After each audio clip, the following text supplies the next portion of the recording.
Hey everybody, welcome back to Hardstuck Gold, the series where bad League of Legends players talk about good League of Legends players. Today I'm doing a solo episode just because of, I guess, time constraints. It's Thursday, LCS starts up on Saturday. I don't know if I can get someone in 2 days to do a show with me. So today we're just going to be doing my LCS power rankings. That's also why this is going to be looking a little bit different format-wise, because I want to show on screen and I want to talk about some things and my opinions on certain, I guess I don't want to say issues, but reasons why I guess people would disagree with my overall rankings and kind of give some rationale behind them. I posted this on Twitter. Michael Termini, follow me. But let's talk about it. So, number 10. This is probably going to piss off some people, but I have Flyquest. And I love Fly as a brand. I think they are actually one of the best things that has happened to the LCS in the last couple of years. They're like the first team I really think to capture something unique about them and just market to that. Like, what is unique about 100 Thieves? I guess they're hype beast. So I'd probably put them as like the other one. But like, what's unique about TL versus TSM? Although they're both teams that spend a lot of money on 101, right? I guess TL has some cool partnerships, but like, there's not too much of a difference like between a lot of these brands. And I really love what Flyquest is doing. So when I say this, I say it with a heavy heart, but this roster is not very good. To me, Jose Diodo is by far the worst jungler in the league. I don't even think it's close, actually. I think it's pretty night and day. I'm not too convinced on Kumo or Takui yet. I think Takui, I'm a little bit more like, I'll give him some space on because hey, just lock in. We haven't seen too much of him, but we've seen Kumo before, and we know Kumo is budget impact. He's a weak side laner who, won't blow your socks off, but he won't also run it. So I guess that's kind of a benefit. But a lot of people say, well, look at their bot lane, right? We have Afro Johnson back. Well, look at the other bot lanes in the LCS. This is a average bot lane at best. Like, you're not top 5. So when I look at this, overall, what is the strength of this team? It's not bot lane. It's maybe could be mid lane if we're being generous. It's definitely not jungle, and it's definitely not top. So where is this team going to win through? Well, it has to be through mid lane then, because it's not going to be through bot. I'm sorry, the other lanes are too good as well. And that's no disrespect to Afro Johnson. I just think the other, like, there are so many good bot lanes in the LCS. So where's Flyquest going to win from? And that's my main question. And until that is answered, I have to put them at number 10. Next, we have Immortals. Now, honestly, before lock-in, I was a lot more bullish on Immortals. I actually really like their roster, and I've said some pretty, I guess, controversial statements on them and how good I think they had the potential to be. But I think what showed in lock-in is a overall lack of understanding of the meta, and I think no other thing exemplifies this more than the bot lane picks. So in 3 of the 4 games, they had the opportunities to just lock in Jinx right away. And they instead to lock in Jhin in every game over Jinx. I think one of the games they got Aphelios. But why would you not take Jinx if Jinx is up? It's just a baffling decision to me, especially locking in Jhin over Jinx. That makes no sense. So I'm left here kind of wondering, like, what does, like, Immortals' read on the meta is really bad. Also, like, when I look at their individual talent, like, all right, I think Revenge is fine. I'd probably put him on Kumo tier. Where it's like, I know what he's going to do. He is probably going to have some games where he ints, unlike Kumo, but like, he has the ability to win some lanes. But I don't think he's like overall like an amazing player. I think he's fine. I like him. He has a great work ethic, and I like seeing that, but he's fine. Xerxes pretty good. Give him that. I think Power Viva will solo win them games. Because, he's Power Feeble, that's what he does every year. But their bot lane is just pretty mediocre. I think Destiny had a pretty good 2021. I know Rob is really bullish on him. I'm a little bit less so. And I think Turtle actually had a really good last 2 years, but I think that was kind of overshadowed by some of the crappier teams he was on. But, like, I just, this team has issues to overcome. And it's like, I look at that, and what I'm saying here is like, well, I think Xerxes is good. I think Power of Evil's good. But, like, where are they going to win games from? At least at the start. And it has to be Power of Evil. Because I don't think Xerxes is going to be able to, like, generate a huge jungle gap with how competitive the jungle pool is. So it has to be Power of Evil getting his stream of shuffles or something like that. So this team could move up for me. But for now, just based on lock-in, I have to put them a bit lower. Next is Dignitas. So Dignitas, a lot of people are very bullish on them after their 100 Thieves win. I'm sorry, guys. Dignitas is not very good. They are going to solely win through River and nothing else. Blue was all right in lock-in. Again, I'll give him the same benefit of the doubt I gave to Kui, where it's like, all right, well, you haven't been here for very long. It was lock-in. Like, okay, I'll give you it, right? But what else? Fake God, Inted. Their bot lane is actually outperformed my expectations, Neo Bio. But I think they were just fine. I don't think they were amazing. I think they were fine. So, like, I guess Blue did slightly better than expectations, but like Dignitas to me is the River show. And it's how much are River's teammates going to weigh River down. And when I look at the top side, well, that's one way he gets weighed down. And I know they put him on ultra weak side. Like, I get that. Fake God, I feel bad for him because he's going to get a lot of this flame.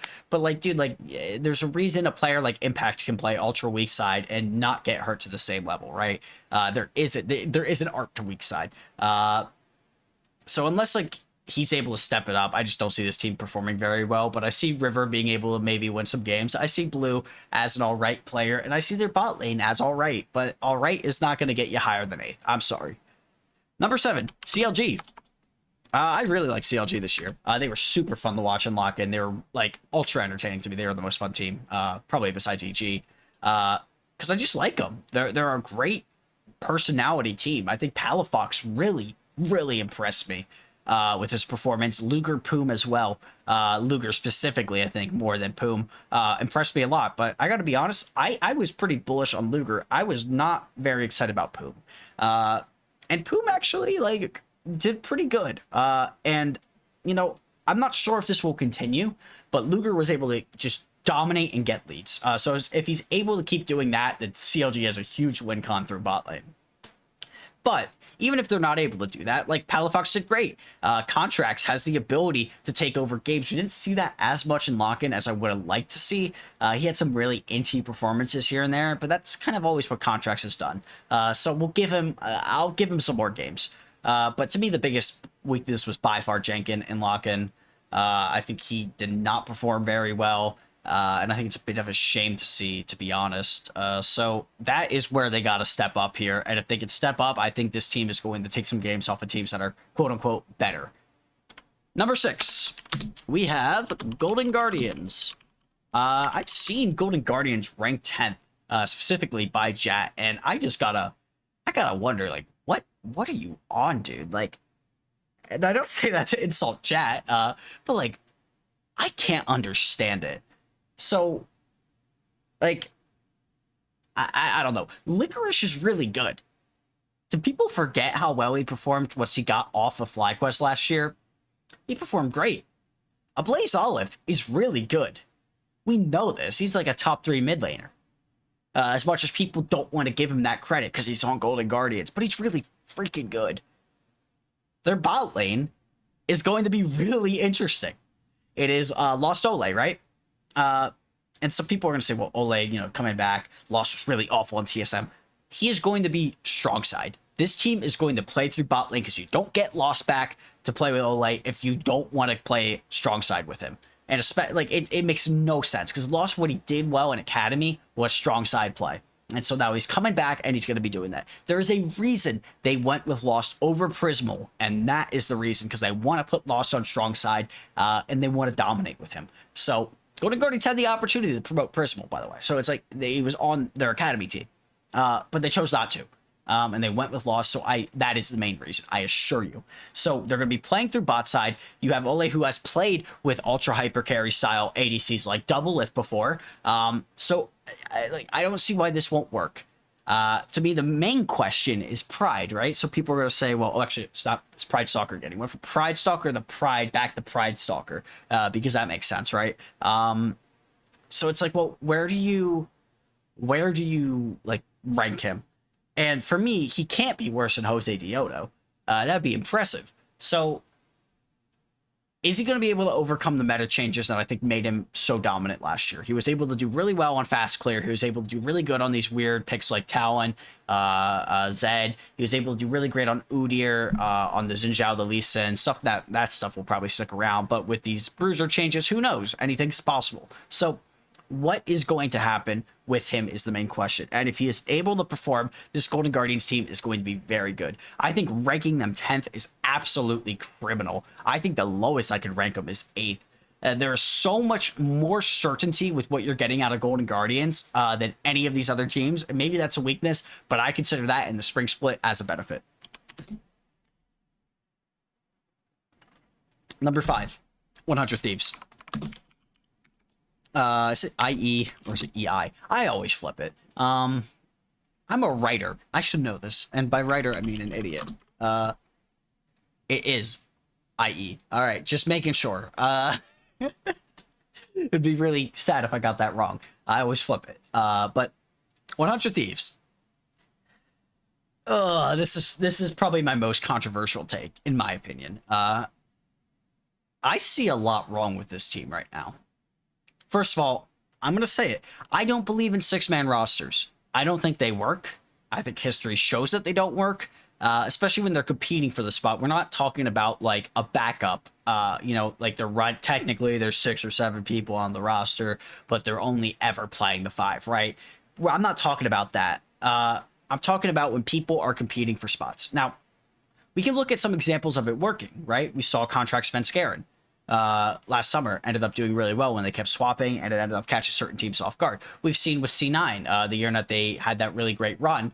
It was Jensen and Golden Glue swapping out, and it was Deft and Sneaky, or was that the year after? I can't remember. But like the point is, C9 like did it to relative success, but it's also failed so many times.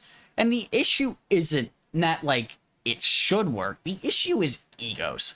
And I swear, like, it would work a lot more in traditional sports, but egos matter to me so much more in esports because it's just, like, the way it can weigh down teams. And we've seen this before. We've seen, like, rosters implode.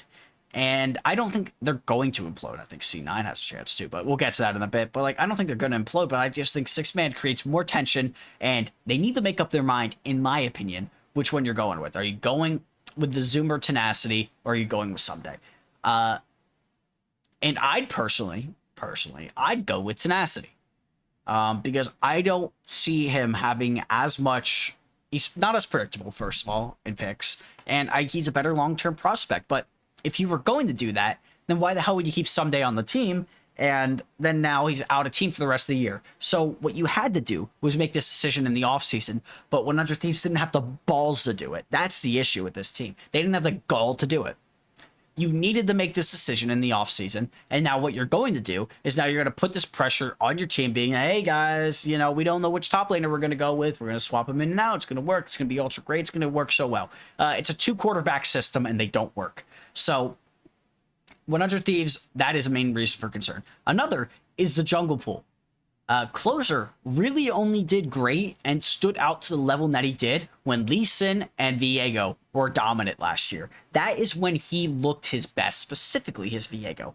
But now we're seeing all these bruiser item nerfs. So are are 100 Thieves going to be able to adapt? Is Closer going to be able to adapt? I don't know. It's possible. But I wouldn't say it's a guarantee, right? So I don't know, man. I think there's issues with this team. FBI, I'm going to say, I don't think they're going to excel as well as they did in previous years. I think the bot lane pool has gotten better. And I'm not saying they're going to, don't get me wrong, I'm not saying they're not going to generate leads, but I don't think they're going to be able to the same level that they have done in the past. Abadage had an awful lock-in. And I just don't know if he's going to be able to keep it up. I don't think Abadage was even a top 3 mid laner last year. I know some people would disagree with that, but that's my opinion. So when I look at this 100 Thieves team, I just see issues right now. I see red flags in quite literally every lane. So where is the certainty that people have with 100 Thieves coming from? Well, they won last year, right? The roster's primarily the same. But how come almost every single person I've talked to echoed the sentiment that 100 Thieves, despite winning the LCS last year, was not the best team in the LCS last year? And that's not one person. I've I've heard that from numerous players slash coaches from teams. So that's truly interesting, right? So when a lot of people say, yeah, we think TL was like way better than 100 Thieves. And 100 Thieves to me has regressed, and the other teams have gotten better, or at the very best, they stay even. I think this is after this year, this team is breaking apart. There's no way this team lasts another year. I just don't see it happening. I can see changes happening mid-year because I don't think 100 Thieves is going to perform up to expectations. There's too much that can go wrong with this team. And frankly, I don't think the individual talent is as transcendent as a lot of people want to make it out to be. 100 Thieves had a run where the meta fit them, where Closure was able to take over on Lee Sin and Viego, and you take those two away from him, he's a lot less good. I'm not saying he's bad. Please don't misconstrue my words, but he's not able to perform to the same level. It's Jinx meta. Anyone can play Jinx in the bot lane to the same level that FBI can. Abadage is running it, and you have two people who in the top lane who are just doing all right, and who he is not able to play a range support to save his life. So there we go. I've said my piece about 100 Thieves. Overrated. Cloud9. I have said it numerous times on the show, and I'm going to say it again. Cloud9 has of any team to just implode. They have the potential. I say they are worst case 8th, best case 2nd. I don't think they're going to win. But 100 Thieves, not 100 Thieves. Cloud9 has so much talent, and I want to make this clear right out of the start. Summit is going to be a top 3 top laner. To me, it is really between Impact, Bwipo, and Summit. Right now, at least, of where I would put the best top laners in the league. Summit is so unbelievably good, and the amount of people that I have seen just like sleep on him and just not want to admit his just raw talent right away is kind of baffling to me. Same thing with Berserker. I think Berserker is going to be very good, easily top 5 ADC, right? So I don't want to discount the new talent coming in the Cloud9, right? But I am going to discount their support talent because, to me, if you're going to get Berserker, why wouldn't you keep Vulcan? That, to me, is the issue with this team. So you have one way to eliminate the uncertainty from this roster in making Vulcan happy. I don't care what it had to take, but he is the best support in NA, and you needed an NA support. And, well, you lost him. And now you're going to have this all-star ADC coming in with Isles, who I think is fine. But I don't know if I'd say he's going to solo carry to the same level that Vulcan can. So you downgrade there, right? You arguably are downgrading against ADC. Some people would argue that. And top lane, well, I think it's probably an upgrade, but mid lane is probably a downgrade. So you just like, where is the confidence from Cloud9 coming in? And this isn't even mentioning the ego problems that's going to come with their 20 trillion player roster. And just the coaches too, frankly. I don't know, man. I'm so much less confident on Cloud9. The more I think about it, the more I'm like, I should probably rank 100 Thieves above them, but I'm not gonna. I'm gonna stick with it. Like Cloud9, they have so much that can go wrong, and you know the expression, what can go wrong will go wrong. I don't know. Cloud9 to me is baffling. I think Fudge will pick it up in the mid lane. In worst case, I think Copy's actually pretty good. I think Blabber did not have an amazing lock-in. I think he is probably this is going to be a year where we have to see some tenacity out of him. And because he's like the only player who I really don't think his job is being like threatened to the same level as some of the others, right? Besides Summit. So him and Summit I think are pretty safe, but the other 3 are a bit more questionable. I don't know. Cloud9 to me is just, I kind of want them to implode. I'll say it. I kind of want them to, because like, first of all, it's great content. Second of all, it'd be really funny because there is so much history has shown that this does not work in League of Legends. History has shown that having people constantly compete for the roster spot and swapping in people does not work. History has shown that LS has not been a coach that has performed well. And again, no hate to the guy. I want to make this clear. I never wish for people to be out of jobs. I really don't. I don't think that's right. I don't want them to get fired. I don't want them to, anything to happen to them, because I realize this is how they make a living, right? But he hasn't. he has not coached a successful, like, professional team. He's done well individual, but coaching a team is different from coaching individual players. I think that is a very important separation. Again, I don't doubt his abilities as a one-on-one or like a a duo coach. Like, he's perfectly able to do that. We've seen it. But I do doubt that. So what if this blows up? And I think it's going to happen. So enough ranting. Cloud9, I kind of want them to implode. It'd be really funny and be great content. But, you know, there is also so much individual talent there that I think has to be recognized. Number 3. Toss 6 million. So toss 6 million to me is where I'm probably going to get the most hate for, not most hate, I've said that 3 times now, but I'm going to get hate for ranking him here. Here's my thing. What is the worst case scenario for TSM here? I don't think Shenyi's going to run it, but let's say he does. Let's say Kaiduo is doing great and Shenyi runs it. All right, we're going to pick up Ignar. He's also an import for an import. It's fine. We got our 5-man. We're good. All right, we got Shenyi. We get Ignar. Ooh. TSM's fine. They're going to do all right in summer. Let's say Kaiduo is running it. All right, we have Jensen and Jizuke on the table. All right, we're fine. We're good. We're back. What is the worst case with Cloud9? Implosion. What's the worst case with 100 Thieves? Their players stay stagnant.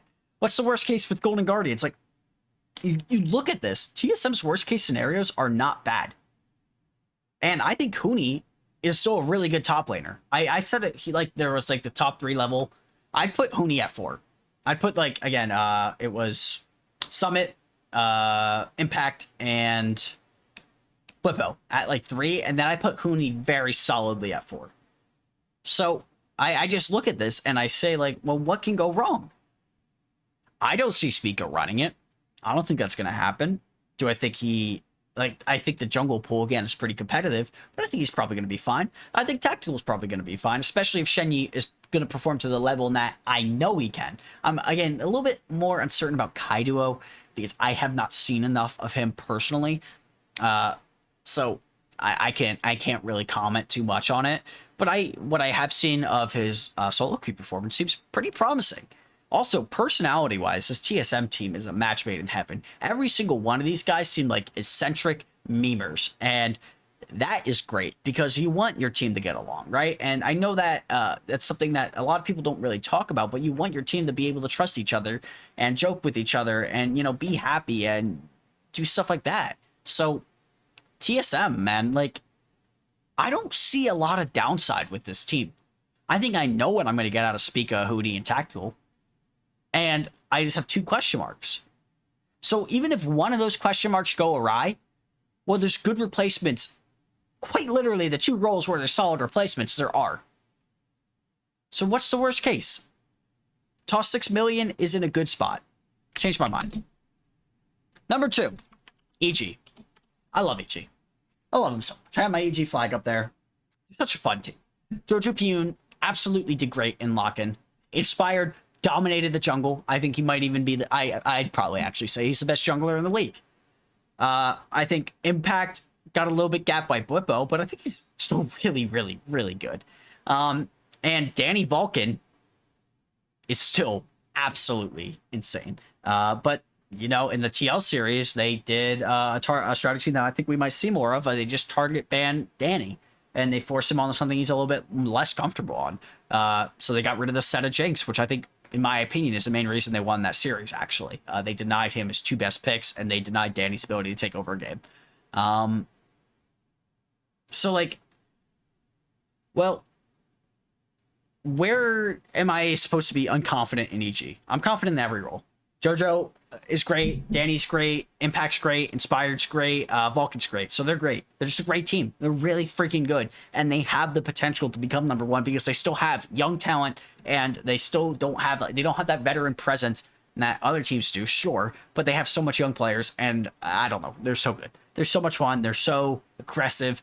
EG is just a blast and I want them to win the LCS. But TL is probably going to. TL is a super team, and I know every year everyone's going to make the argument of super teams don't work, and traditionally they don't, and I will concede that.